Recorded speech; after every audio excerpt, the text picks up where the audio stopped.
Hello, and thank you for joining us. This is No Soundbites Allowed, and I am your host, Michael Voss, Dragon of the Southern Tier, here with you on our special episode. We're talking about the New York 22nd District, the congressional race, which is one of the most competitive races in the nation. In fact, depending on who you're speaking to, it can be considered in the top 3 or 4 races in the entire nation. As you can see here in Business Insider, they consider it one of their top races, with Anthony Brindisi, the current congressman, being a vulnerable Democrat in the race. So tonight there was a debate between the candidates. It was quite interesting, to say the very least, and we believe that there was something that was very interesting that was said in there. When I heard this, I had to stop and I had to go back and I had to do some research. And I advise everyone to do some research as well. And you will see links to everything we're speaking about in this video that will be in the descriptions in YouTube. But let me show you what I'm talking about. So right now we're going over, this was covered by the local Syracuse channels. It was covered by the channels in Oneida County, as well as in Broome County at WBNG, one of my local stations. And what we're picking up is the debate roughly about in the middle, and one of the questions that's going to be asked of Representative Anthony Brindisi and Claudia Tenney, the former congresswoman who is running against him. And let's go to the question at hand. And the question will come to you from Thomas Fleming. Ms. Tenney, a high number of young voters are expected in this coming election, particularly those under the age of 25. Why do you deserve their vote over your opponent, and what issues do you feel affect that particular demographic that you can address better than your opponent? Okay. Why do the candidates deserve the youth vote in this race? So for those who are in college, those who are in high school but old enough, those who are 25 and under, basically is the target group that we're speaking about. Why do the youth of America, and in particular the New York 22nd District, why do they deserve the vote of the candidates? Now, I want to go specifically to Anthony Brindisi's answer, so bear with me. Mr. Brindisi, you have a 1-minute response, please. Well, the reason she's always had primaries is because so many Republicans don't even support her. The fact is that I feel that young voters, I don't deserve their vote. I have to earn their vote. And that's why you have to show up and you have to listen to young people. You have to show up and listen to older adults and every voting demographic. I've been doing town halls all throughout my time as a member of Congress, showing up in every part of this district, listening to issues. In fact, in the last 2 weeks, I've met with many students across this district and held town hall meetings with the various colleges and universities. They want us focusing on issues. They want us solving problems. I have a record of solving problems and bringing people together. In divided government, getting 6 bills signed into law by the president is not an easy thing to do, but it's something I've been able to accomplish because I've worked with both sides. I listen to the voters. I actually get things done. When it comes to issues like climate change, when it comes to issues like tackling student loan debt, when it comes to the other issues that are important to young people, I've showed up, I've listened, I've gotten things done. My opponent never has showed up to listen to the young people or anyone in this Thank you, district. Mr. Brindisi. Okay, so we're going to stop right there. So Anthony Brindisi made a lot of claims just then, and I wanted to play it in full so that you could hear exactly what he had to say. So the question, again, and I just want to make sure it's very clear, the question to Anthony Brindisi is, why do you deserve the youth vote? And his answer is because he listens and he is involved and he is interactive with the youth of the New York 22nd District, as well as America in general. That's a very interesting statement. See, if you actually look back into the record and try and find out, as an example, there are 11 colleges in the New York 22nd District, in which the Southern Tier, there is Binghamton University as being one of the biggest of those colleges in the region. And Anthony Brindisi, the last time that he was in before this election cycle, and his congressional site shows that the last time he was around was on September 9th of 2019. Now, that's a very important date, and it's very important. He was talking to students about debt, but the question is, who was he talking to? Who exactly who exactly was Anthony Brindisi speaking to? Well, we don't really know, because in his own media, he doesn't identify which students he's speaking to. He says that he was speaking to the students about some of the challenges that are out there.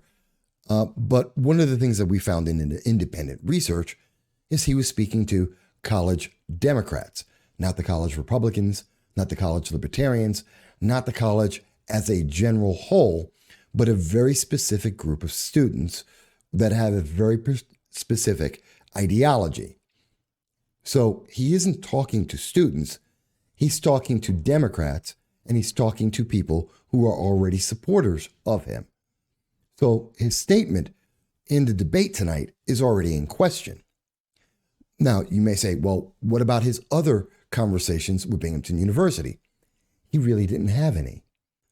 Because in looking for this, in searching, we find that the next time that he was around was in 2020. In fact, it was on October 20th of 2020, more than a year since the last time he had been in school. What happened at Binghamton University in between the time that Anthony Brindisi was first there, as we see in September 9th of 2019, and then in October? Well, what happened is that we saw that there was the conflict at Binghamton University. Let me be very clear. It was November of 2019. It was then that we saw that students at Binghamton University were attacked by a mob. We saw that the Dr. Art Laffer was scheduled to speak at Binghamton University, and he was attacked by a mob of leftists, both from members of Progressive Leaders of Tomorrow, otherwise known as PLOT, as well as the college Democrats and the college progressives. That's interesting. So in November, when the students were attacked, 3 students at Binghamton University were attacked for their political beliefs by a mob of 200 students, as was discussed nationally. This was national news. Where was Anthony Brindisi? He never spoke. He never said a word. He wasn't involved.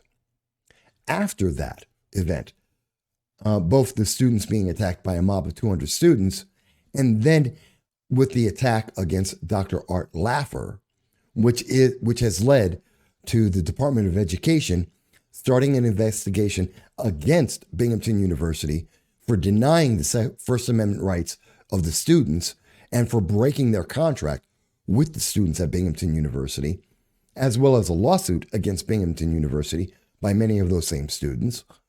We have to ask the question, where was Anthony Brindisi? Did he ever speak to Binghamton University? Did he ever speak to any of the students?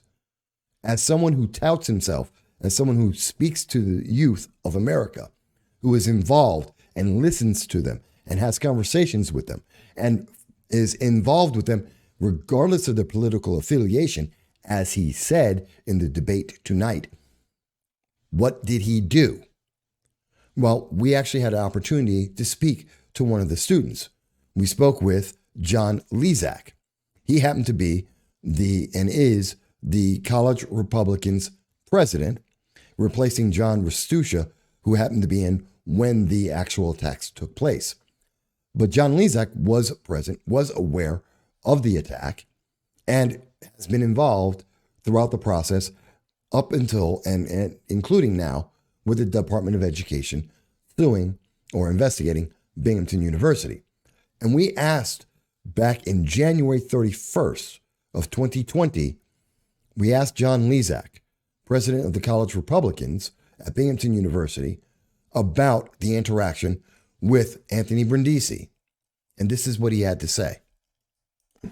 Congressman Anthony Brindisi is the representative for the New York 22nd District. Yes. Has he reached out to the college Republicans or any of the students who have been involved in the mob attack in November, any of the students who were present at the Laffer event, Dr. Laffer himself? Has he spoken to any, are you aware if he's spoken to the Binghamton University administration about this? From what I know, from what I've heard, Not a single word has come out of his mouth about any of this. to I have anyone. not seen anything. He has not spoken about it. He has not reported on it. He has avoided this completely, which is upsetting. Yeah. Because this is his district, and this is a First Amendment issue, and this is his constituents who have been threatened, menaced, and intimidated, and physically threatened. Yeah. So I find it very troubling that the congressman who, Binghamton University, it's his district, isn't doing his job. And thankfully, Representative Tom Reed did step up to do the job Anthony Brindisi would not do. Yeah. Okay. So, and I want to be very clear about this because that was on January 31st. So in between September 9th of 2019 and January 31st of 2020, students at Binghamton University were attacked.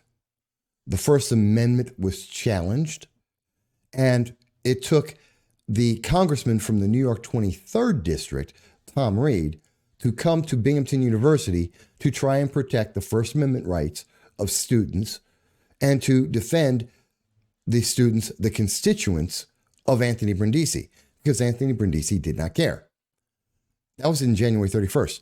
To this day, I am unaware of, nor have I been made aware of, a single time that Anthony Brindisi, the congressman of the New York 22nd District, which Binghamton University is part of, he is still, to this day, never spoken to any of the college Republicans.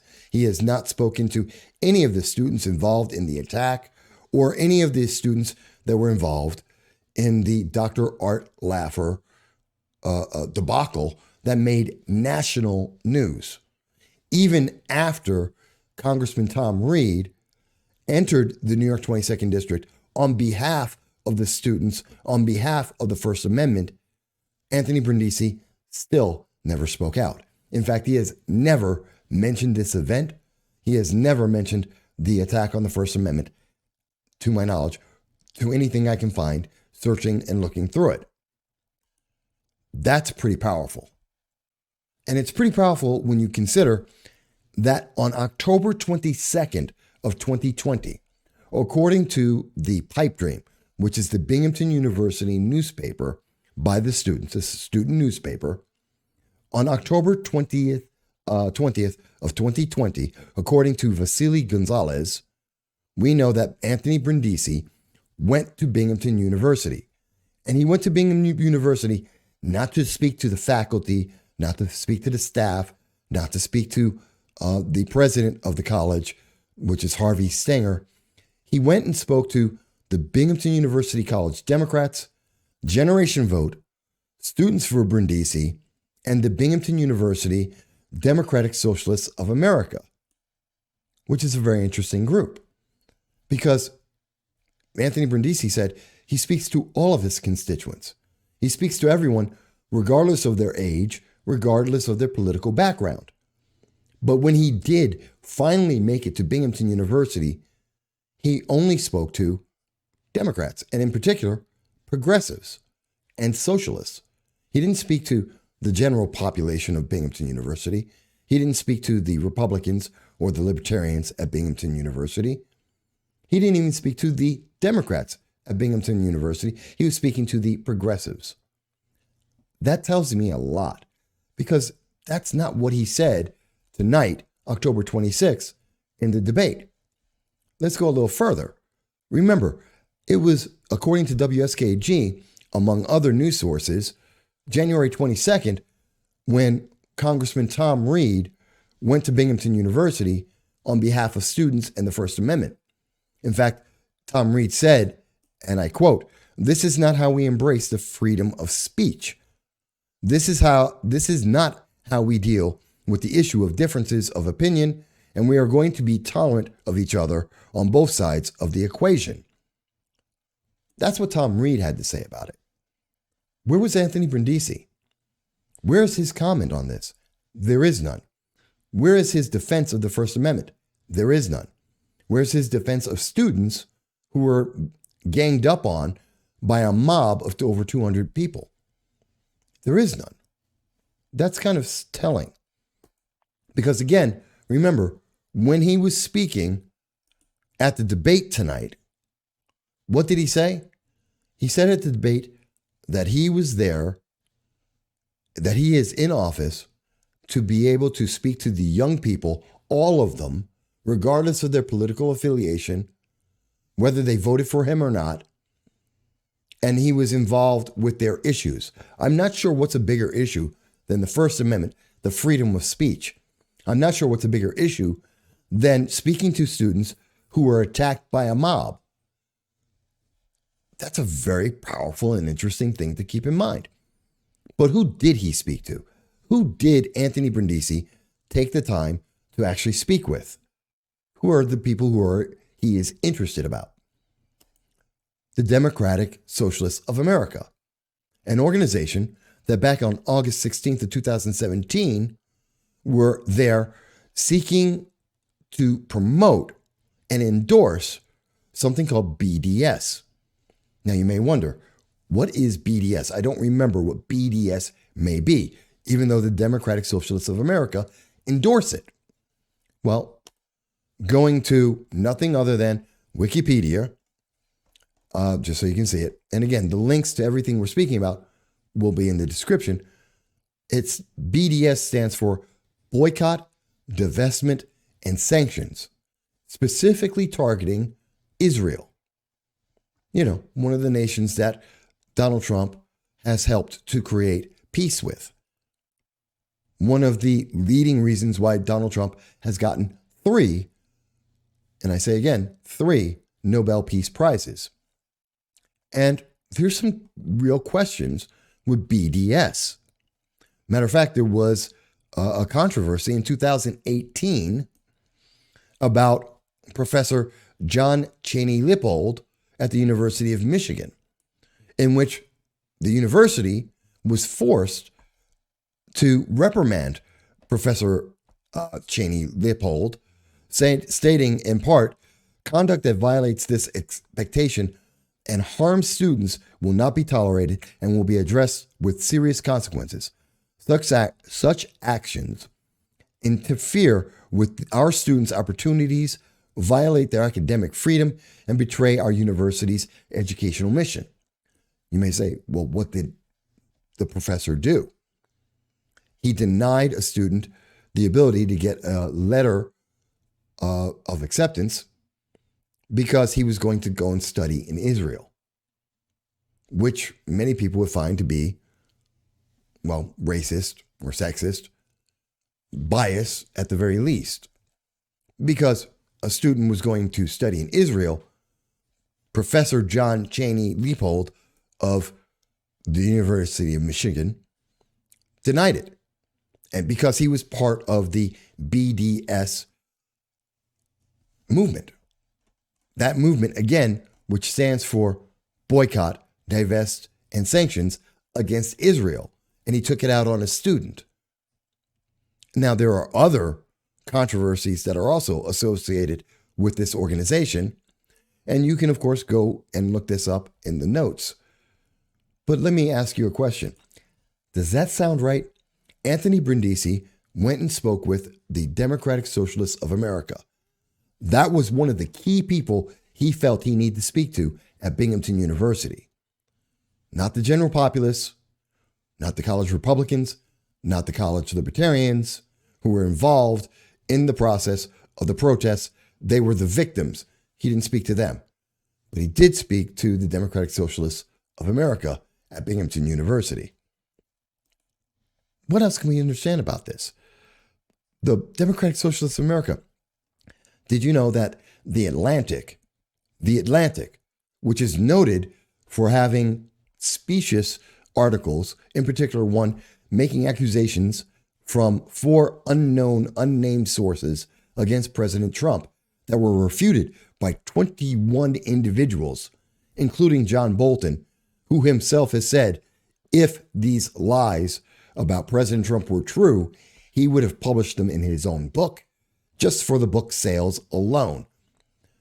But the Atlantic, a very left-leaning organization, they came out and they had an article by one of their writers, Connor Friedersoff. I know I messed up that last name. He's a staff writer talking about how socialism is actually a horrible idea. Democratic socialism is actually something that would harm the students. He goes into it because he mentions at one point, under capitalism, the mere existence of buyers reliably gives rise to suppliers. Relying instead on democratic decisions under socialism would pose a big risk for Muslims and Sikhs and Hindus and Jews and maybe even Catholics. Right now, under capitalism, vegetarians and vegans have more options every year, but there aren't very many of them. 5% of Americans are vegetarians. 3% are vegans. Would the workers, as identified under socialism, find a societal need to produce a vegan meat or milk substitutes? No one knows the answers. But he went into this in a different way. Popular control is finally realized under socialism. So, how popular is Islam? How many Muslim prayer rugs would the democratic majority of workers under a socialist state vote to produce? How many Qurans? How many headscarves? How much halal meat would be slaughtered? What share of construction materials would a majority of workers under socialism apportion to new mosques? He asks a different question. How important would worker majorities consider hair products for African Americans? What if a majority of socialist workers under a democratic socialist nation decided that only English language commercials reading material should be printed in the United States? Would planning bodies decide for or against allocating materials for sex toys or binders for trans men or sexually explicit artwork? The birth control pill has, quote, massive public implications, end quote. And remember, quote, only when the private decisions that have massive public implications are subjected to popular control will we have a democratic society under a democratic socialist nation. Let me say it again. Anthony Brindisi went to Binghamton University to speak specifically and singularly to the students for Brindisi and the Binghamton Young Democratic Socialists of America. That seems troubling. But what do we really know? I mean, how bad could the Democratic Socialists of America be? Besides the fact that a left-leaning publication, The Atlantic, has denounced the Democratic Socialists of America, apparently, as they put in their own article. Well, they must be doing something right. I mean, why would a congressman go to speak with them specifically at the exclusion of his other constituents, some of whom who had their First Amendment rights destroyed and were attacked at a university that is being investigated by the Department of Education? Well, there's the fact that the Democratic Socialists of America donate $3,000 to union workers in Chicago. Well, that's kind of nice. I want to ask a question. Who else did they donate to? Unions, certain politicians to get reelected, like Alexandria Ocasio-Cortez. But what about Black Lives That Matter? What have they done for them? Well, we know that as of June 4th, they support defunding the police and defending Black lives. In fact, as you can see from the Democratic Socialists of America.org website, their website, on June 4th, they identify that their goals are defunding the police and defending Black lives. But didn't Representative Brindisi say that he's speaking to more than just a small group of people? Didn't he say he was supposed to be going to more than just Democrats? Did he not say in the debate, as I played it, that he is there for all students and he's listening to all people of all ages and all political backgrounds. But yet he's supporting an organization that supports defunding the police, which Anthony Brindisi says he doesn't support in the debate today. But the organization he went to speak to does. Matter of fact, if we keep looking, we will see that the Democratic Socialists were at an event which was covered by Spectrum News about the Democratic Socialists of America were at Ithaca at a Back the Blue rally, which Anthony Brindisi has never appeared at. He has not appeared at a single Back the Blue event, which is interesting since Anthony Brindisi has said in the debate that he supports police, but he doesn't support backing the blue. And he does support the Democratic Socialists of America, the Ithaca chapter, which, as we found out from the Ithaca Voice reporting on this on October 17th, which means Anthony Brindisi should have been able to read this, we find out that the Democratic Socialists of America, specifically one of their members by the name of Melissa Saunders, was responsible for causing violence at the event. In fact, she's quoted as saying, quote, "Our voices haven't been heard enough through the entire pandemic. Me initiating some grabbing of flags or whatever I had to do to start people getting riled up, it happened. We moved people off the premises. The Trump supporters went inside. It helped us, I think. That was progression. It was a way to show that this is our town and we want peace and we want justice," which is quite interesting. The Democratic Socialists of America were using violence and force and intimidation to cause other people to submit to their will. That doesn't sound very peaceful. That doesn't sound like justice. But these are the people that Representative Anthony Brindisi specifically and only targeted to speak to. Again, at Binghamton University. And this happened before Anthony Brindisi showed up at Binghamton University. In fact, we know that the Democratic Socialists of America have raised $45,000 and gave it not to the people who are suffering, not to Black Americans, not to Black Americans who had suffered from riots that destroyed their homes, their buildings, their businesses. No, they gave $45,000 to people who have been arrested for rioting. And because they gave it to those individuals, they gave them bail and legal fees and jail support and legal defense, but they didn't pay attention to a single one of the people who were the victims of the rioting that caused those members of the Democratic Socialists of America to be arrested. So it seems that Anthony Brindisi has a conflict here, a rather big conflict, because on one hand, he is telling us in a debate in one of the most competitive races in the United States and one of the most expensive races in the United States that he is connected to young people, even though he isolates himself, that he is listening to young people when he's only listening to specific young people, that he is nonpartisan. If anything, he is bipartisan, even though he has still a year later not spoken to a single member of the Binghamton University College Republicans. He has not spoken to a single member of the individuals who were attacked, Dr. Art Laffer, or anyone else involved. So on the one hand, we have Anthony Brindisi making these big promises to the youth of America, the future of our nation.